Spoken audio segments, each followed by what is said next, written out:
this is one of the common misconception of users that okay, if we are dealing with cryptocurrencies, like the governments cannot get the data or like they can't ask me to pay taxes. One, two, three, four. Hi everyone, welcome to another video. Today I am hosting a very experienced Indian origin CEO who is working in Sweden. He is the chairman of Swedish Blockchain Council. His name is Sukesh. He is currently co-founder of Kryptoskatt. In this video, we had an amazing discussion about blockchain on an international level, regulations around it, what are the new layer 1, layer 2s, layer N's coming in the field, how is the infrastructure going, what is the future of blockchain, and how DeFi can revolutionize this entire global ecosystem, global financial ecosystem. So do watch till the very end, do hit the like and subscribe button, and let's get started. Can country governments live alongside decentralized crypto? And if not, who will win? I mean, there is no direct answer to that. Your views, We can, hypothesis, anything. It can be right, wrong, anything. And guys, yeah, I this is think, not data backed. This is just our yeah, opinion, and this is for educational purposes only. Yeah. I think both will coexist at the end of the day. The way I see it is more like whenever there is a new technology that's kind of disruptive, you always go through this hype cycle, right? So I think we are at that stage right now. The adoption cycle is still like very early on, so we haven't reached like um, the normal user adoption yet. It's still very early adopters in this space. So you always get that fear of, okay, this new technology coming out and like um, doing disruptive things, either in a positive way or in a negative way. So at the end of the day, these things will pass, and at the end of, like over a period of time, yeah, both of the technologies and the systems will coexist in a way. After Telos, how did you get into taxation? Kryptoskatt. I still work with Telos, but like one of the biggest things when you are in crypto and investing and trading cryptocurrencies is the taxes, right? Like to keep track of them and like to report them, because it doesn't matter if the market goes up and down. At the end of the day, you still have to pay taxes. So we thought, like, I looked at the solutions in the market. I had this idea since like 2017 when I came into the blockchain space, but I never got the time to work on it. And in 2020, when the COVID and everything happened, then I left my full time job, and then I started working on Kryptoskatt pretty much full time at the in 2020.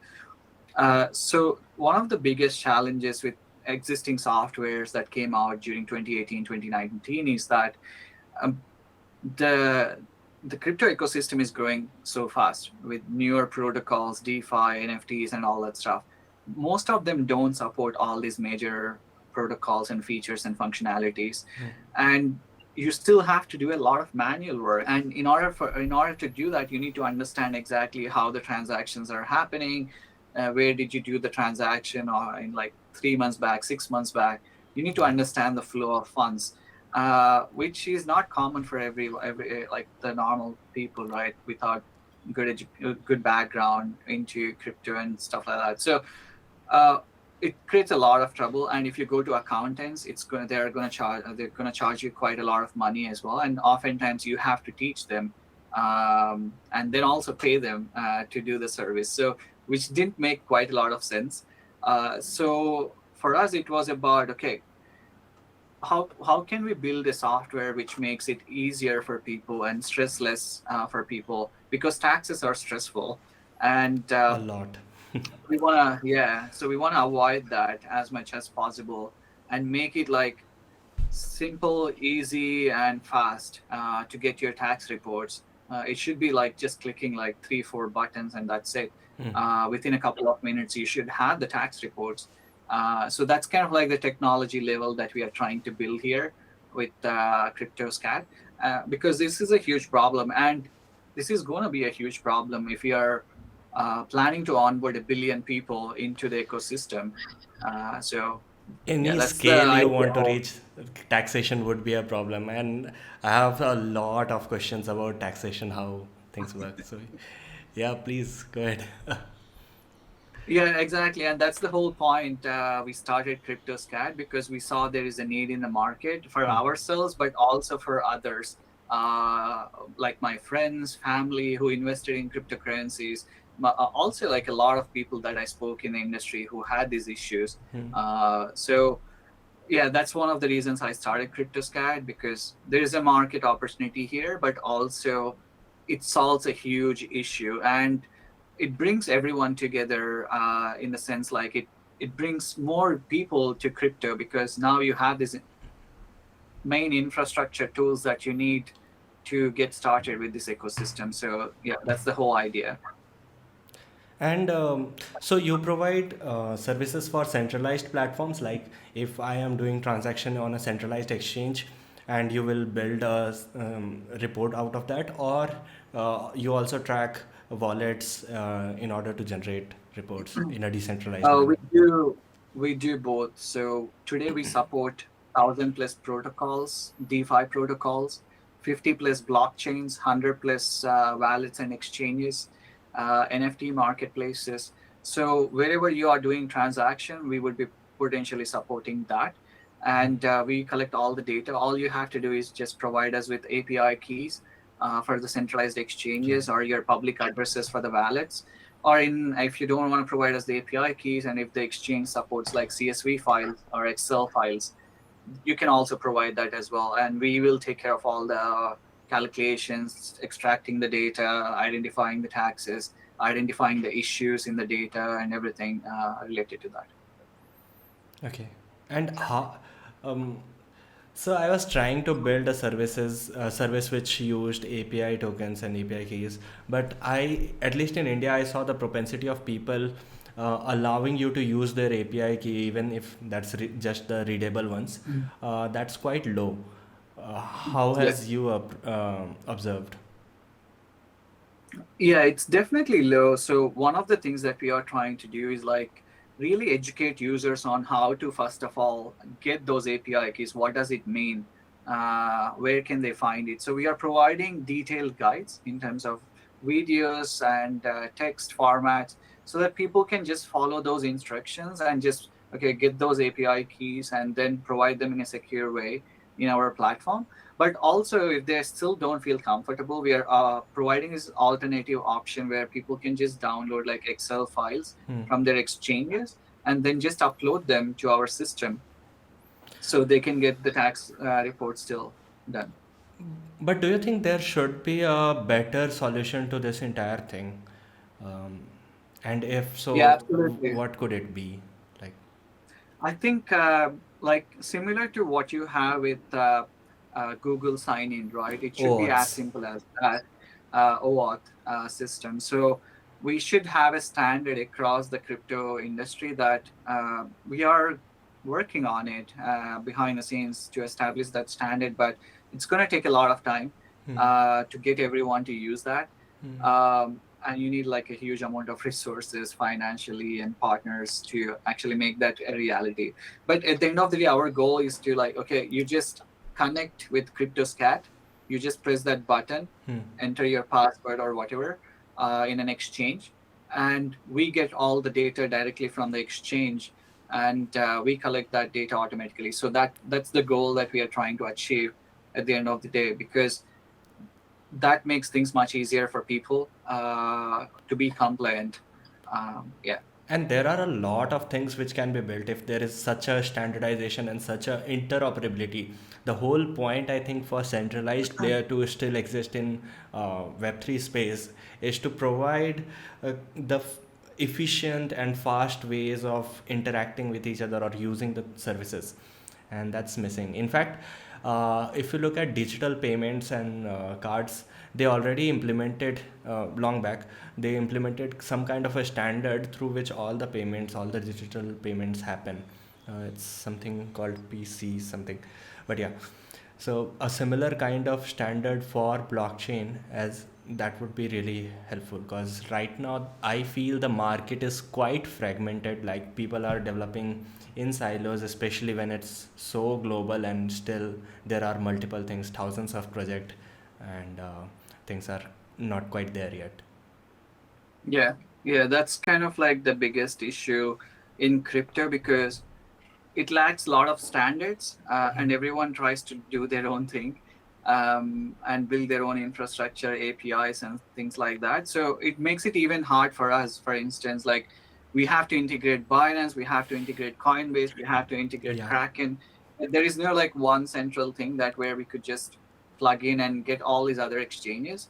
And each of them have their own structures as well, like how we make those API calls and get that data. It's just crazy sometimes, like how they are even built.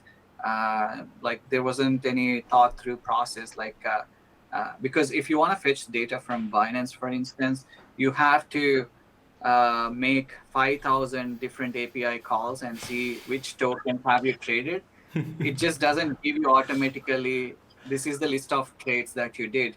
You have to actually pass the token as well to fetch that data. I mean, it's just crazy. I mean, they list every other token like in a week. So we have to iterate through like 5,000 plus transaction tokens, and then we have to fetch the data. It just takes too much amount of time, Do you which is feel waste. do you feel that we are moving towards kind of a monopolization again, that especially with the centralized player like Binance is it's huge. There are, so can my simple question would be like, can Binance be the next Google? We wanted to shift away from monopolies, we get got another one. Um, well, I think the world works like that. Maybe we, even though we don't want Oligopoly them, I at think least. yeah.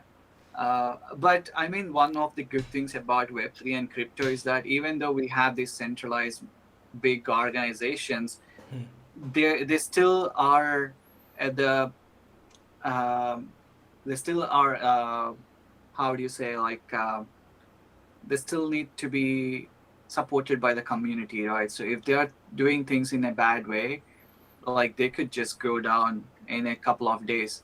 That's We have already the seen point that of crypto. with some Yeah, of the exactly. exchanges. Yeah. So yeah, and like we thought Coinbase was the biggest like 1 year, 2 years back, but now you see like it, yeah, it changes over a period of time. If you're not continuously innovating and building new things and providing new features, functionalities, and now I think the next generation of exchanges is going to be more about compliance and creating this standardization across the industry. I think whoever is going to do that, I think they will succeed, in my opinion, in the long term. So coming back to taxes, there is a question which I am just reading. So taxes help Yeah, government build necessary public infra. It helps weaker section trade and the entire country to trade internationally, and keeps the country yeah, running. In a yeah. decentralized, pseudonymous, censorship-proof blockchain era, enabled by global trades and transaction where no one knows who you are, who will pay Yeah. taxes and to whom? Yeah, I think this is one of the common misconception of users that okay, if we are dealing with cryptocurrencies, like the governments cannot get the data, or like they can't ask me to pay taxes. Uh, this is one of the huge misconception, I would say, because whenever you are getting into the crypto ecosystem, there is some sort of still entry point or exit point where you want to where you are using like the traditional financial infrastructure, like your debit card or credit card or banking system, or even the exchanges themselves, right? Because they have to be compliant with the regulations. So oftentimes these exchanges provide data to the tax office due to regulatory restrictions. And when they do that, they actually know who is the user that traded this much amount of cryptocurrencies and they have made this much amount of profits or losses. And if you're not reporting that, you might be paying a huge fine at a later date. You're just like kicking the ball down the road, but you're not avoiding the So nothing payment is of tax. legally anonymous. Yeah, exactly. Right. So, I mean, if we want to get billions of users into this ecosystem, it can't be that way. I mean, we have to respect rules and guidelines that everyone has to follow in different countries that they have. So it's important that people do that. Then, if that's the case, then what happens to the censorship proof claim? I mean, you like the censorship part. I mean, still like the transactions that you're doing on a blockchain, Transactions may unless happen, you, but I'm yeah, saying that exactly. whenever you are using a fiat ramp, suppose you earned something in local currency and now you want to switch it to crypto, unless you are doing the entire internally in crypto decentralized Mhm. networks, exchanging one from one crypto to another, that's fine. But whenever you want to use that particular crypto in terms of, let's say, fiat, I want to go buy some groceries from the local Mhm. market, and that accepts only fiat at the moment. um, Yeah, so that kind of scenario exists, but let's talk about a hypothetical scenario over here, very hypothetical. yeah, yeah. Every everyone has started using crypto, Yes. especially decentralized networks have become way more efficient. It's like doing UPI Mm. payments, or just scanning a Yeah. QR code and making the payment. It's like that. And now no one wants to use fiat, or no one wants to use the CBDCs. Everyone is accepting the payments in a pseudonymous way, Mm. and there is no need to transfer your money Mm. into any kind of fiat or government regulated currencies. Even the companies who run these kind of services are completely decentralized, like Ethereum or something, so that governments are not able to hold on to one particular service to stop its operation or uh, enforce some law. I mean, they can. Yeah. Um, okay, so how can they? Yeah, like I mean, at the end of the day, someone is running the network, right? Like if you call them miners or validators or someone, like these are entities that are businesses or maybe individuals reporting taxes on the income that they are making. Hmm. So I mean, like it can be identified. Like nothing is on the internet, nothing is private, right? Like even your IP address, like someone can even identify you by your IP address, Yeah. for instance.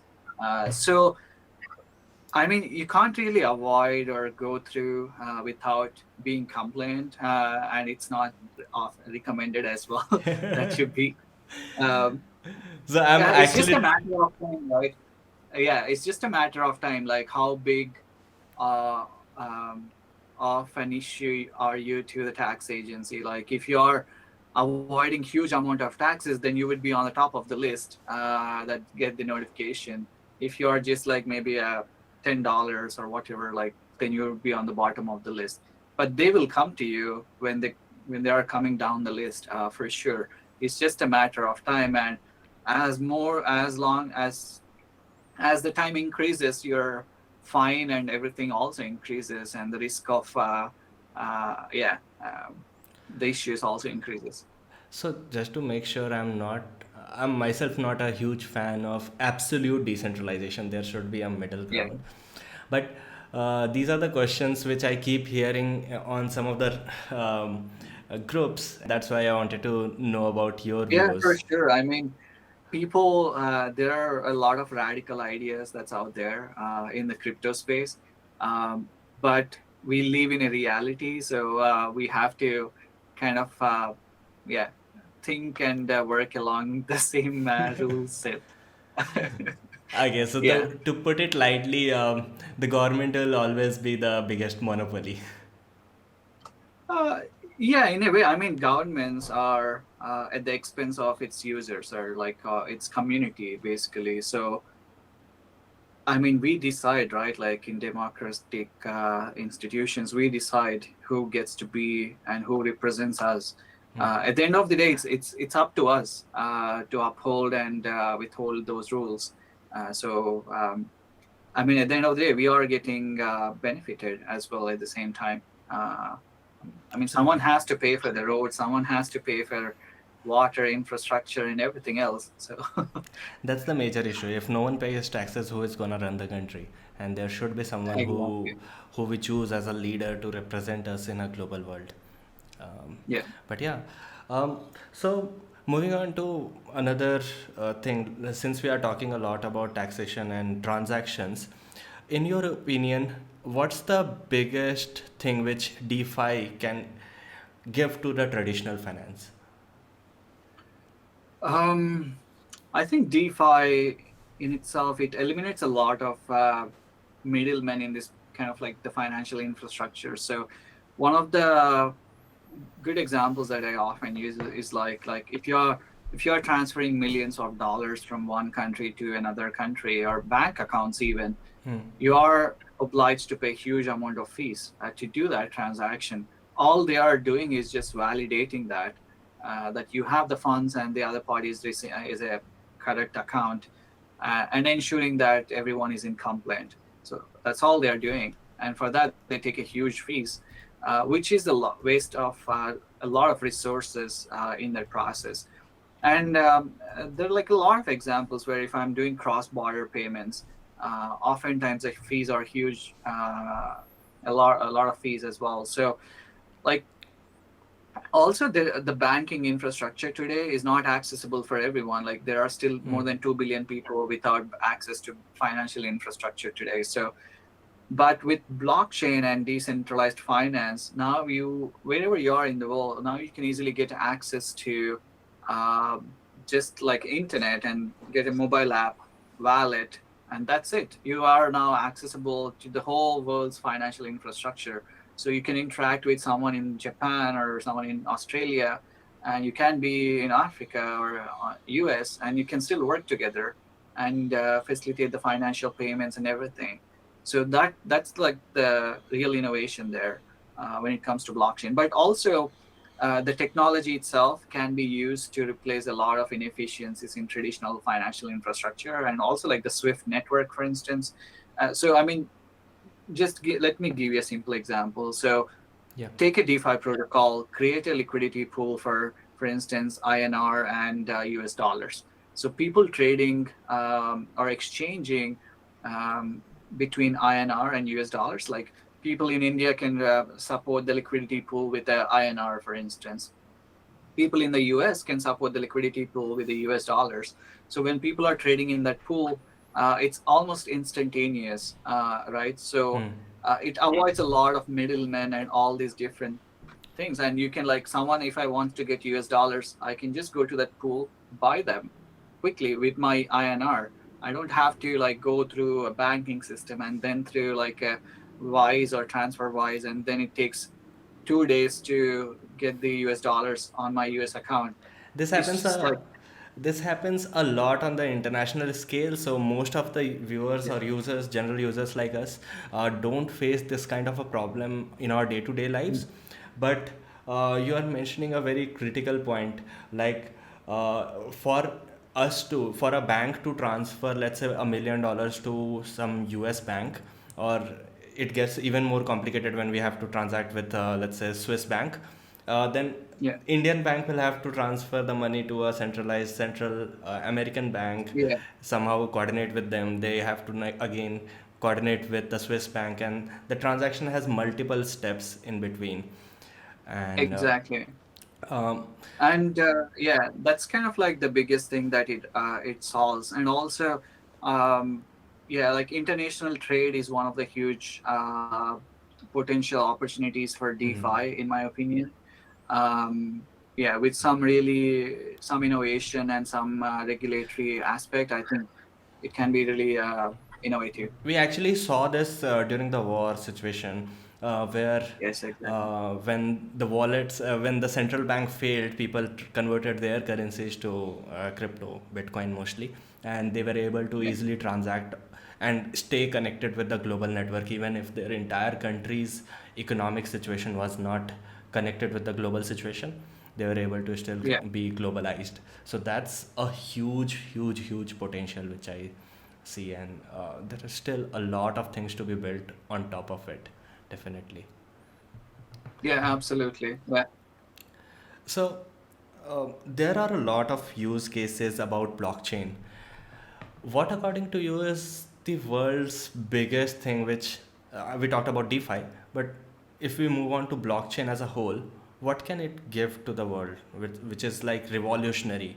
Let me take an example as well over here. Like internet gave us social media, which I think is one of the biggest thing Well, I we are would say internet gave us access to information more than social media. access I to think it's information.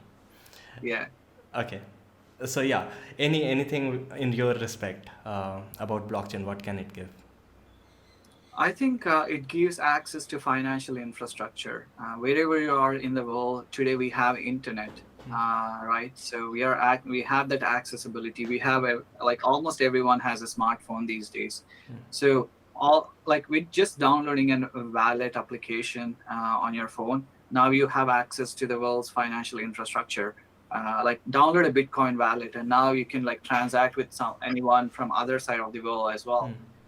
So I think blockchain is giving that financial infrastructure as the internet gave the access to the data. I think blockchain is providing that access to the financial infrastructure. Like having that access means it changes a family's generations um, life, because like now it has the opportunity, they have the opportunity to work, and they have the opportunity to earn income, and they have the opportunity to sell their skills globally and locally as well. So that's a huge thing in my opinion. So we talked about blockchain being so good. We have seen such use cases which already have played, and the adoption is exponential even during the bear run. But if blockchain is so good, why aren't at least a billion people using it today? What are some of the critical improvements that can help blockchain take that leap of adoption to a billion I people? think the biggest challenges today for people is that the user experience of blockchain, right? It's still too technical. So we need a lot more use cases that addresses the end users. Like for instance, take the example that I mentioned earlier, forex trade between countries, like cross countries. So there, no one has built that infrastructure today using a blockchain behind the scenes. Still, so having like those kind of solutions, because people don't care about if they are using a blockchain technology or not, they want good That's so true. applications. That's so true. Yeah, so that's the key issue in my opinion. Like people has to like most of the developers have to forget about like the technology part and focus on the user experience side of things, and build applications that actually matter to the users rather than building something yeah, it's too technical for users to understand. I need to download 10 different wallets or store my keys in my safe, or like it's just too crazy for users to go through that process. And also it's going to take a lot of time. It's a learning curve. As I said before, we are still in the very early days. We are already like 300 million people using Yeah. cryptocurrencies and blockchain. It's Yeah, like over the next 1995 era of internet. yeah. So yeah. Yeah, exactly. Over the next 5 to 10 years, I think we will be hitting that billion mark. Maybe in the next 2 years, who knows?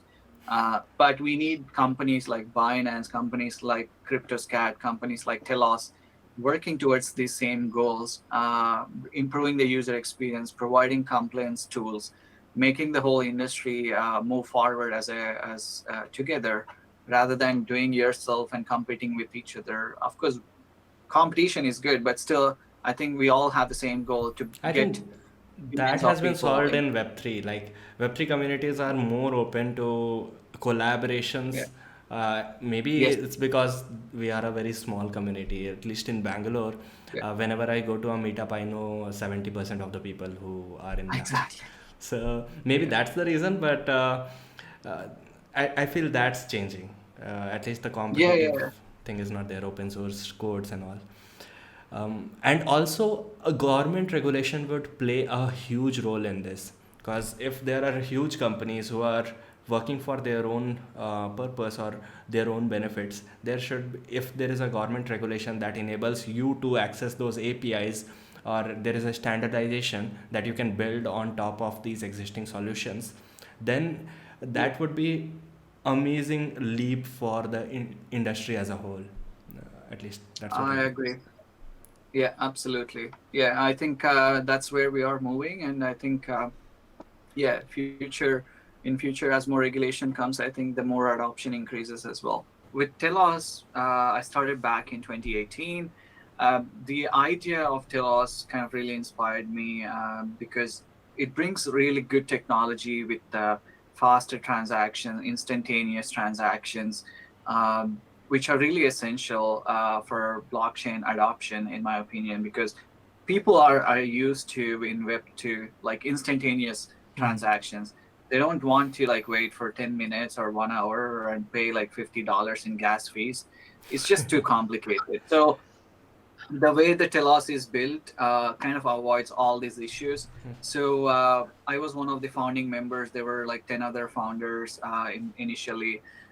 So I came across this group of people who had like similar vision for Telos.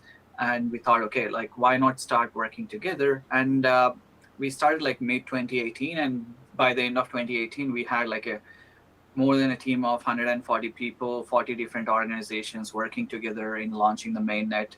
And we launched the mainnet in 2018. And since then, it's been live and running, no downtimes at any over the last 4 years. And it kind of bootstrapped from pretty much ground up. Like we started from zero, we went to all the time high of $300+ million in valuation.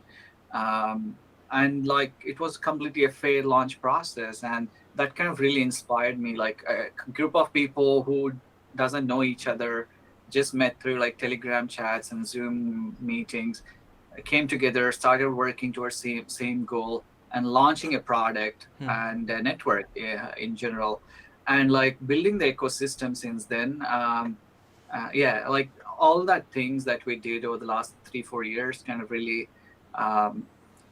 it doesn't happen in a normal traditional world, right? Like you don't see people coming across and working towards the same goal. And that was kind of like the inspirational thing for me. And then I still work with them. So right now I'm mainly leading the exchanges and liquidity relations at Telos. So I work with all the major exchanges, managing the relations with them, and also like with all the DeFi protocols, liquidity initiatives or liquidity allocations across the ecosystem. So yeah, I do all of that as well today. There is a concept, at least in traditional entrepreneurship, the founders need to be someone who you know, whom you have known for quite a long time.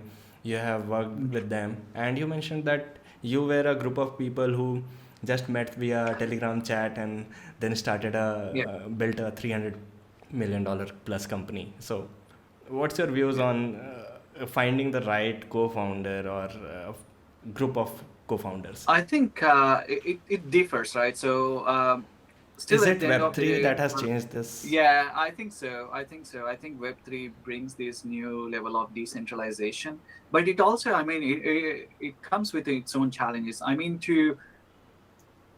when people are coming like this and working towards one project, I think they all have to have same vision and goal. If not, it doesn't work out. And yeah, so but when you're working with a particular project or a startup company, that's a whole different thing. Like even in that situation, you need to have same visions and same goals among the founding team members and the executive roles. But you have like someone at the helm leading the company and giving the direction for others, right, in the team in a traditional setup. But when you come to Web3, I think it kind of changes because you have a founding team, but then afterwards, when you launch the network, it's all about the community. Like the community decides what happens, and you are responsible in a way, kind of like you are upheld by the community in the decisions that you make. So at the end of the day, like all the decisions that we made since the launch or went through the community, but also it kind of hampers your speed on how fast you can make the decisions, how fast you can get things done as well. So I think it's a fine balance. Like you need to have some sort of centralized setup where someone is leading the direction and setting the voice externally. But also you need like this level of decentralization, which brings the community together and build stuff as well. How did the idea came into the picture? Yeah, because So at the time, the idea for us was we were part of this EOS network and community.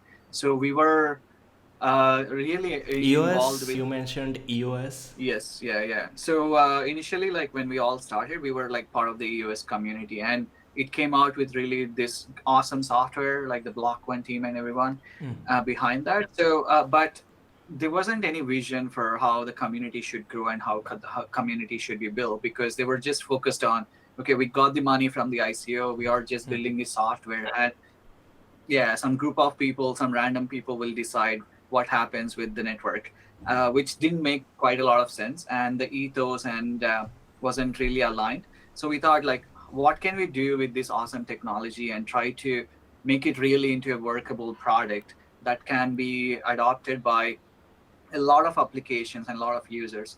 So that was kind of like the ethos that we had when we started.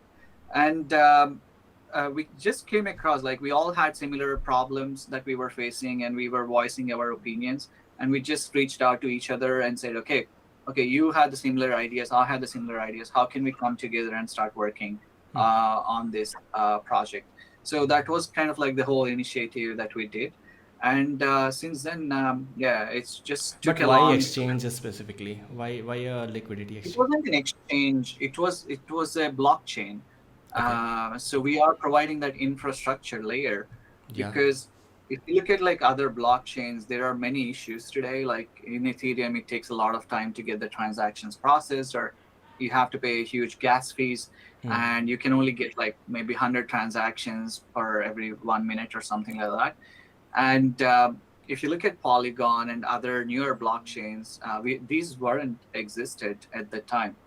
When we started, we were the first ones to provide these thousands of transactions per second, instantaneous transactions, pretty much gasless transactions. So that was kind of like the motivation for us. Like, okay, we need a blockchain solution which can be really addressing these issues at the time. We can see nowadays there are a lot of blockchains, layer 1, layer 2s, Yeah. someone may be working on layer 3s as well. But in the long term, what's your view? Which one will survive? Will there be L1s better improved efficiency, and or there will be better L2s, and existing L1s will consolidate into, let's say, Ethereum 1 or 2, and or there will be some other things like layer 3s or something else? What's your opinion on that one?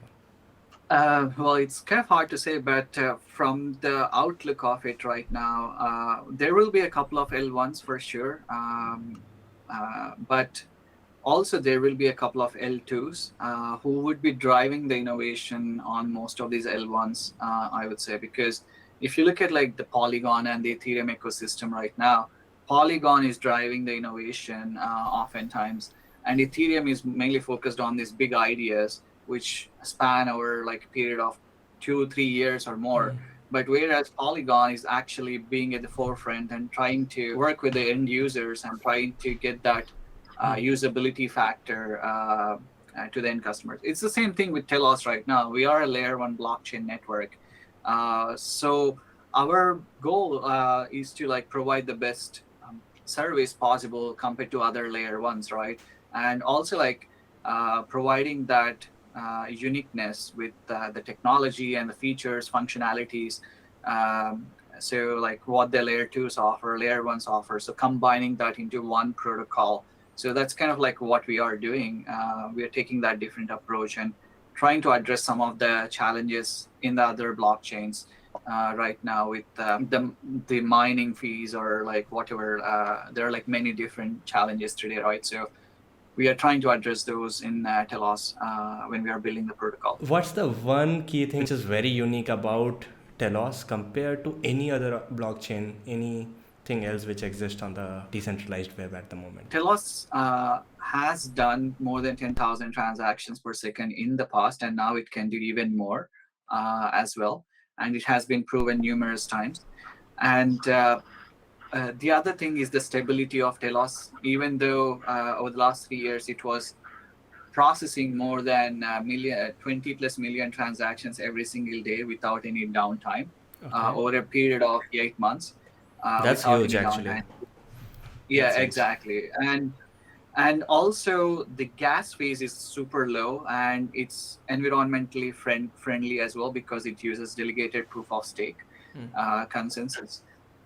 And in addition to all of these, it supports two major protocols within one blockchain. So you can use C++ to build the smart contracts, or you can use EVM, like Solidity based smart contracts as well. So you have these two different things running on one blockchain. So any developers building on this native EOS IO software, or now it's called Antelope, but also if you're building on Solidity, like on Ethereum or Polygon, you can also come and build on top of Telos. So you have this dynamic functionality that it offers. And in addition to that, there is one big thing, especially for the DeFi space. So if you are familiar with DeFi, and one of the biggest challenges of DeFi today is this miner bots, which extract the value and try to bump up. So if you're doing these transactions on any DEX or DeFi protocol, sometimes you see the price goes up when you actually push out the transaction, because there are these things called sandwich bots or sniper bots and those kind of things. So Telos completely eliminates that, so that the users doesn't have to pay that extra fee when they are doing their transactions, and they don't get screwed in the process of ensuring the transaction goes through. So it actually solves, it's $1 billion issue, because if you look at like Ethereum and other protocols right now, everyone using these DeFi protocols are paying these fees to the miners, basically, because people are losing money when these kind of bots are running on the DeFi protocols, and it's estimated to be more than $1 billion over last year. So we're trying to eliminate that issue and try to make it much more first in, first out methodology. So whichever transaction hits first to the blockchain goes first, instead of like storing them on a mempool and trying to process them one by one. So that's kind of like one of the issues that we address as well with Telos. Well, I have a master's in telecommunications. I've been here in Sweden for almost 8 years now. Did my master's here and then started working at like Ericsson because of the telecom background. And then worked at kind of moved on into like a innovation and blockchain consultant role, and then worked at like Volvo Cars for some time, and then since 2020 I started like full-time working with my own projects, but since 2017 I've been in the blockchain space. Also the chairman for Swedish Blockchain Association, and also been part of like multiple blockchain related projects and startups over the last 5 years. And today I'm mainly leading the Kryptoskatt as the CEO and founder. I have some other engagements with Telos network as well. How did you come across Swedish blockchain? Yeah, I started like one of the board member position. So back in 2017 in Sweden, like people talking about blockchain is really scarce. Like you can really count how many number of people who know about blockchain talking about blockchain. So there wasn't any forum where you could like engage and discuss and talk about blockchain. So I thought like, okay, why not start an organization? Because I had previous experience working in nonprofits, student organizations and things like that. So I thought, okay, this would be a perfect opportunity for me to start something. And then I came across some other guys who were also thinking the same thing. And then we all joined together and like started this Swedish Blockchain Association. And since then we've been active and doing a lot of events, and its main purpose is to educate, engage, and empower people about blockchain technology in general, because there's like a lot of miscommunication that happens, and all the news that you see, oftentimes it could be negative with negative connotations. So we try to bring the facts, we try to bring the founders of different projects and talk about what they are doing, why they are doing, and why is it important. So that's the whole goal and motivation for Swedish Blockchain Association. How's the Web3 ecosystem at the moment? I would say it's been growing over the last couple of years. It's still like nowhere near to like other countries, but it's as you know, like Sweden is in itself is a small country. So I have a master's in telecommunications. I've been here in Sweden for almost 8 years now. Did my master's here and then started working at like Ericsson because of the telecom background. And then worked at kind of moved on into like a innovation and blockchain consultant role, and then worked at like Volvo Cars for some time, and then since 2020 I started like full-time working with my own projects. But since 2017 I've been in the blockchain space. Also the chairman for Swedish Blockchain Association, and also been part of like multiple blockchain related projects and startups over the last 5 years. And today I'm mainly leading the Kryptoskatt as the CEO and founder. I have some other engagements with Telos network as well. How did you come across Swedish blockchain? Yeah, I started like one of the board member position. So back in 2017 in Sweden, like people talking about blockchain is really scarce. Like you can really count how many number of people who know about blockchain talking about blockchain. So there wasn't any forum where you could like engage and discuss and talk about blockchain. So I thought like, okay, why not start an organization? Because I had previous experience working in nonprofits, student organizations and things like that. So I thought, okay, this would be a perfect opportunity for me to start something. And then I came across some other guys who were also thinking the same thing. And then we all joined together and like started this Swedish Blockchain Association. And since then we've been active and doing a lot of events, and its main purpose is to educate, engage, and empower people about blockchain technology in general, because there's like a lot of miscommunication that happens, and all the news that you see, oftentimes it could be negative with negative connotations. So we try to bring the facts, we try to bring the founders of different projects and talk about what they are doing, why they are doing, and why is it important. So that's the whole goal and motivation for Swedish Blockchain Association. How's the Web3 ecosystem at the moment? I would say it's been growing over the last couple of years. It's still like nowhere near to like other countries, but it's as you know, like Sweden is in itself is a small country. So thank you so much if you watched till now. Hope you liked it, hope you enjoyed it, hope you learned something new. I'm so grateful that Sukesh came on the show and shared his valuable insights. It was amazing. And you guys, if you liked it, I would be really grateful if you can hit the like and subscribe button. That will immensely help me. And if you want to keep watching, there are some other videos. Thank you so much. See you next time.